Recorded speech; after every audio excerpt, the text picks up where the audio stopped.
하나님 아버지와 우리 주 예수 그리스도로부터 오는 은혜와 평강이 여러분과 함께 하시기를 바랍니다. 제가 좋아하는 성경 구절 가운데 하나이고 또 7월 말 마지막 주일 사도 서간문 가운데 하나입니다. 로마서 8장 31절입니다. 그런즉 이 일에 대하여 우리가 무슨 말 하리요? 만일 하나님이 우리를 위하시면 누가 우리를 대적하리요? 하나님께서 우리 편인데 우리가 무엇을 염려하고 무엇을 두려워하겠는가? 우리는 어떤 사람도 두려워하지 않고 우리는 죽음마저도 두려워하지 않는다. 왜냐하면 하나님께서 우리를 사랑하시고 하나님께서 우리의 편이시기 때문이다. 이런 말씀입니다. 그런데 이제 현실은 어떤가 하는 것입니다. 실제로 우리는 그 말씀처럼 무엇도 염려하지 않고 무엇도 두려워하지 않으면서 그렇게 살고 있는가 하는 것입니다. 오늘 복음서 말씀을 보면 제자들도 연약한 인간인지라 두려워하는 모습을 우리에게 보여주고 있습니다. 예수님께서 따로 기도하시려고 산에 올라가시면서 제자들을 배에 태워서 먼저 보내셨습니다. 그런데 제자들이 탄 배가 역풍을 만나서 시달리고 있었습니다. 그때 이제 예수님께서 바다 위를 걸어서 제자들에게 오셨습니다. 참으로 놀라운 사건이 일어났다 이렇게도 볼 수 있습니다. 그래서 이제 제자들은 바다 위로 걸어오시는 예수님을 보고 놀라면서 뭐라고 말했는가 하면 유령이다 라고 이렇게 소리를 질렀습니다. 이 말씀 자체는 예수님이 누구신가 하는 것을 우리에게 설명해 주는 그런 말씀이기도 합니다. 이 기적과 똑같은 일이 마태복음 8장에도 기록되어 있습니다. 마태복음 8장에 보면 예수님과 제자들이 함께 배를 타고 있을 때 큰 폭풍우가 일어났습니다. 그래서 배가 뒤집힐 지경이 되었는데 그럼에도 그 상황에서 예수님은 주무시고 계셨습니다. 제자들은 예수님을 깨우시면서 살려달라 이렇게 부르짖었습니다. 예수님께서는 바다와 또 바람을 꾸짖으시고 결국 바다가 잔잔해지셨습니다. 그런데 이제 마태복음 8장에 보면 제자들은 그것을 보고 놀랐지만 예수님이 누구인가는 여전히 모르고 있었습니다. 그러나 오늘 이제 마태복음 14장을 보면 33절에 보시면은요. 배에 있는 사람들이 예수께 절하며 이르되 진실로 하나님의 아들이소이다 하더라. 이 사건을 보고 나서 제자들이 분명하게 신앙 고백을 하는 겁니다. 바다 위를 걸어오시고 바람과 바다를 잔잔하게 하시는 예수님을 보시고 나서 예수님이 하나님의 아들이시다 이렇게 고백을 하는 것입니다.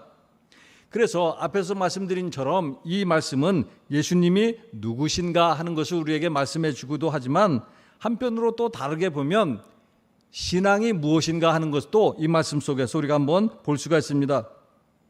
베드로를 통해서 신앙과 불신앙의 차이가 무엇인가 하는 것도 우리에게 말씀해 주고 있습니다. 예수님께서 제자들에게 뭐라고 말씀하셨는가 하면 안심하라 나니 두려워하지 말라 이렇게 말씀을 하셨습니다. 그래서 베드로가 이 말씀에 대해서 어떻게 대답을 했는가 하면 주여 만일 주님이시거든 나를 명하사 무리로 오라 하소서. 무슨 뜻인가 하면 예수님께서 명령하시기만 하면 나는 무리를 걸을 수 있겠습니다 이렇게 한 겁니다. 그래서 실제로 예수님이 명령을 하셨고 베드로는 물 위를 걷게 되었습니다. 그러나 나중에 또 어떤 일이 일어났는가 하면은요. 결국 베드로가 끝까지 물 위를 걸은 것이 아니라 물 속에 빠져들어가는 그런 베드로의 모습도 보게 되는데요. 성경 안에서는 우린 이런 예들을 많이 찾아볼 수가 있습니다. 믿음의 결과에 따라서 어떤 일들이 일어나는가 하는 것을 우리가 볼 수가 있는데요. 어느 한 사람이 아들을 데리고 예수님을 찾아온 그런 사건도 있습니다. 그 아들은 어떤 아들이었는가 하면 말을 못하게 하는 귀신 들린 아들이었습니다. 그래서 이제 이 아들을 데리고 이 사람이 예수님을 찾아왔는데 마침 예수님은 그 자리에 계시지 않았습니다. 그래서 제자들이 예수님을 대신해서 그 아이를 고치려고 했으나 결국 고치지 못했습니다. 그 사람은 이제 낙심해서 나중에 예수님이 나타나시니까 이렇게 말을 했습니다. 마가복음 9장 22절입니다. 귀신이 그를 죽이려고 불과 물에 자주 던졌나이다. 그러나 무엇을 하실 수 있거든 우리를 불쌍히 여기사 도와주옵소서. 무엇을 하실 수 있거든 우리를 불쌍히 여기사 도와주옵소서. 예수님께서 뭐라고 말씀하셨는가 하면 마가복음 9장 23절입니다. 예수께서 이르시되 할 수 있거든이 무슨 말이냐. 믿는 자에게는 능히 하지 못할 일이 없느니라 하시니, 요 성경 말씀도 많은 그리스도인들이 좋아하는 성경 구절 가운데 하나입니다. 믿는 자에게는 능히 하지 못할 일이 없느니라. 즉 믿는 사람들에게는 모든 것이 가능하다, 그런 말씀입니다. 그래서 그 아이의 아버지가 예수님의 말씀을 듣고 무슨 말을 했는가 하면 마가복음 9장 24절입니다. 곧 그 아이의 아버지가 소리를 질러 이르되 내가 믿나이다. 나의 믿음 없는 것을 도와주소서 하더라. 어떻게 보면 당연한 말을 한 것이 아닌가 이렇게 볼 수가 있습니다. 모든 믿는 자에게는 모든 일이 가능하다라고 했으니까 나의 믿음 없는 것을 도와주소서, 나가 믿음의 사람이 되게 해주시고, 그래서 믿음의 사람이 된다고 한다면 귀신 들린 내 아들에게서 귀신도 쫓아낼 수 있고 내 아들도 건강하게 할 수 있는 것이 아니겠는가, 이런 뜻의 말을 했다, 그런 이야기입니다. 또 믿음과 관련해서 우리가 잘 아는 말씀이 하나 있습니다. 마태복음 17장 20절입니다. 이르시되 너희 믿음이 작은 까닭이니라. 진실로 너희에게 이르노니 만일 너희에게 믿음이 겨자씨 한 알만큼만 있어도 이 산을 명하여 여기서 저기로 옮겨지라 하면 옮겨질 것이요 또 너희가 못할 것이 없으리라. 너희가 못할 것이 없으리라. 믿음의 사람이라고 하면 못할 것이 없다. 믿음의 사람이라고 하면 무리도 걸어갈 수 있을 것이고, 믿음의 사람이라고 하면 귀신도 내쫓을 수 있을 것이고, 믿음의 사람이라고 하면 산도 옮길 수 있는 것이 아니겠는가 하는 것입니다. 그런데 앞에서 말씀드린 것처럼 오늘 우리의 모습은 어떤가라는 그런 이야기죠. 진실로 우리는 믿음의 사람으로서 아무 일도 염려하지 않으면서 살아가고 있고 아무 일도 두려움 없이 살아가고 있는가, 그런 이야기입니다. 여전히 우리는 염려하면서 살아가고 있고 여전히 우리는 두려워하며 그렇게 살아가고 있습니다. 달리 말한다고 한다면 예수님께서 말씀하시는 그런 온전한 믿음의 사람으로 살지 못하고 있다, 그런 이야기죠. 베드로의 모습처럼 그렇게 살아가고 있는 것이 아닌가. 처음에는 물 위로 걷는 것 같더니만 조금 지나고 나면 다시 물속에 빠져가는 그런 베드로의 모습이 바로 우리의 모습이 아니겠는가, 그런 이야기입니다. 오늘 말씀해 보시면 베드로가 예수님께 이제 다시 살려달라 이렇게 이야기를 했는데 그 이유가 무엇일까 하는 것도 생각해 볼 수가 있습니다. 결국 어떤 예수님의 능력이 중간에 사라져가지고 결국 물에 빠지게 되었는가, 아니면 처음보다도 더 큰 파도가 일어나가지고 베드로가 물 위에 빠지게 되었는가라는 이야기입니다. 31절 말씀해 보시면은요, 예수께서 즉시 내밀어 그를 붙잡으시며 이르시되 믿음이 작은 자여 왜 의심하였느냐 하시고, 요 말씀을 결국 논리적으로 우리가 본다고 한다면 결국 믿음이 작으니까 의심이 생긴 것이고, 의심이 생기니까 두려움이 생긴 것이고, 두려움이 생겨서 결국 물에 빠졌다라는 이야기죠. 물에 빠졌다는 이야기를 성경 자체가 우리에게 이유가 무엇인가 하는 것을 말씀해 주는데요. 거꾸로 30절 말씀에도 보시면은요, 바람을 보고 무서워 빠져가는지라 소리질러 이르되 주여 나를 구원하소서. 베드로가 무서워한 이유가 무엇인가 하는 것을 30절은 분명하게 우리에게 말씀해 주고 있습니다. 즉 그가 바람을 보고 무서워 이렇게 말씀하고 있습니다. 베드로가 바람을 봄으로 말미암아 결국 무서움을 가지게 되었다라는 이야기입니다. 베드로가 더 이상 예수님을 본 것이 아니라 바람을 봄으로 결국 그가 무서워서 다시 바다에 빠지게 되었다, 그런 이야기입니다. 마땅히 예수님을 보아야 할 때 예수님을 본 것이 아니라 바람을 보았고 그래서 무서움이 생겼고 결국 바다에 빠지게 되었다라는 것입니다. 따라서 이 말씀에서 우리에게 믿음의 사람이 무엇인가라는 것을 이야기한다고 한다면 결국 달리 표현할 수도 있지만 예수님을 바라보는 사람이 믿음의 사람이다. 물에 빠져가는 그런 상황 속에서도 예수님을 바라볼 수 있다고 한다면 그 사람은 결국 믿음의 사람이다. 그런 뜻입니다. 우리가 세상에서 일반적으로 흔히 하는 말 가운데 하나가 뭔가 하면 천재와 둔재 사이에는 종이 한 장 차이밖에 없다, 이런 말을 하는데, 제가 또 생각할 때는 신앙인과 불신앙의 차이도 결국 종이 한 장 차이와도 마찬가지다, 이렇게도 볼 수가 있습니다. 즉 신앙인과 불신앙의 차이는 무엇인가 하면 단지 그의 눈이 어디를 향하고 있는가 하는 것에 따라서 신앙이기도 하고 불신앙이기도 하다, 그런 이야기입니다. 예수님을 바라보고 있는가 아니면 예수님이 아닌 것을 바라보는가 하는 것에 따라서 믿음의 사람과 그렇지 않은 사람이 차이가 나는 것이고, 또 사랑해야 하는 대상, 예수님을 사랑하는가 아니면 세상에 속한 것을 사랑하는가, 그런 것을 가지고도 판단할 수 있다, 그런 이야기입니다. 사도 베드로처럼 앞에서 말씀드린 것처럼 믿음을 끝까지 지키지 못하는 그런 사람들을 많이 보게 되는데요. 저도 이제 그 담임 목회를 30년 이상 한 사람으로서 그 경험상으로서 보면 중도의 신앙생활을 포기하는 사람들을 많이 보게 되고, 그럴 때마다 늘 안타까운 마음도 생기고 그랬습니다. 그동안에 볼 때는 열심히 예배도 드리고 열심히 기도도 하고 또 교회에서 열심히 봉사도 하고 그야말로 불살라서 교회도 살릴만한 그런 사람이었는데, 어느 날 갑자기 교회를 떠나는 그런 모습을 보면서 늘 안타까운 마음이 생기고 그랬는데요. 조금 힘든 일이 생겼을 때 교회를 떠난다든지, 또 조금 마음 상하는 일이 있을 때 또 교회를 떠난다든지, 그러면서 믿음을 지키지 못하는 사람들 많이 보게 된다, 그런 이야기입니다. 그럴 때마다 제 생각에 그 마음속에 든 이야기는 뭔가 하면, 그러면 그동안 열심히 예배드렸던 것은 무엇인가, 열심히 기도했던 것은 무엇인가, 또 열심히 봉사했던 것은 무엇인가 하는 그런 의심이 생기기도 하는데, 그래서 내린 결론은 뭔가 하면 신앙과 불신앙의 차이는 큰 것이 아니다, 정말로 종이 한 장 차이다. 눈만 어디로 잠시 돌리느냐에 따라서 신앙을 계속 지킬 수도 있고 그렇지 못할 수도 있다라는 생각을 하게 된 것입니다. 예수님을 끝까지 바라보게 되면 우리는 믿음의 사람으로 살아가는 것이고, 잠시 어렵다고 해서 그 눈을 갖다가 다른 데로 돌리게 되면 결국 불신앙의 사람으로 살아갈 수 있는 것이 아니겠는가, 그런 이야기입니다. 예수님을 바라보고 믿음의 사람으로 살아간다고 한다면 그 믿음의 흐름으로 시련도 이길 수 있는 것이지만, 사람을 바라보게 된다고 한다면 결국 우리는 낙심할 수밖에 없는 것이고 시련 앞에서 절망할 수밖에 없는 우리의 모습을 보게 될 것이다, 그런 뜻입니다. 구약 민수기에 보면 우리가 잘 아는 말씀 가운데 지파별로 12명의 사람이 가나안 땅을 정탐하러 간 그런 사건을 우리가 잘 알고 있습니다. 똑같은 땅을 정탐하였는데 10사람의 사람과 2사람의 의견이 달랐다라는 그런 이야기죠.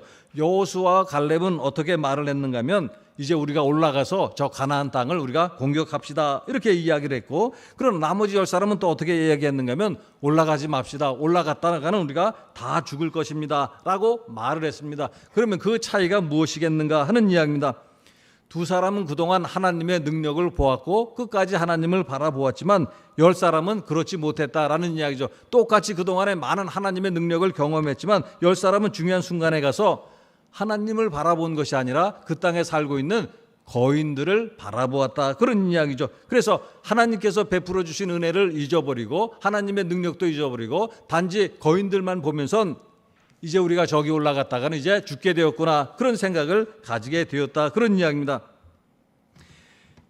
교회 생활도 마찬가지다라고 저는 생각을 하고, 목사의 솔직한 심정을 여러분들에게 말씀드린다고 한다면 때로는 그런 생각도 듭니다. 물론 이것은 중앙교회에 해당되는 말은 전혀 아닙니다. 한국 교회 안에서 신앙인들이 신앙생활을 한다는 것 자체가 때로는 저는 어떨 때는 대단하다, 그런 생각도 듭니다.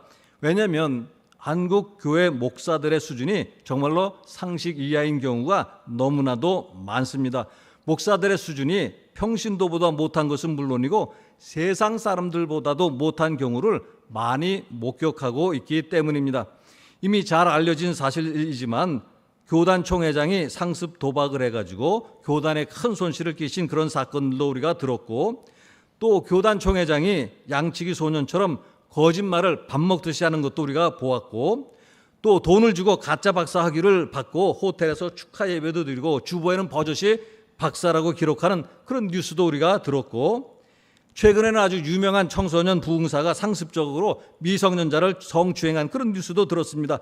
이런 목사들을 보면서도 신앙생활을 하고 있는 평신도들을 보면 정말로 대단한 신앙이다라고 역설적으로 이야기할 수밖에 없다, 그런 이야기입니다. 비록 같은 경우는 아니지만 교회마다도 마찬가지일 거라 그렇게 생각이 됩니다. 교회마다 많은 문제점들이 있는데 그런 문제점에 있음에도 불구하고 여전히 신앙생활을 잘하는 사람들이 있고 또 교회를 떠나고 결국 나가서 신앙생활마저 포기하는 그런 사람들도 보게 됩니다. 그 차이가 무엇일까 하는 그런 이야기입니다. 결국 믿음의 차이라고 볼 수밖에 없는 것이고, 그 믿음의 차이라는 것은 어떤 상황에서 무엇을 보는가 하는 것에 달려있다, 그런 이야기입니다.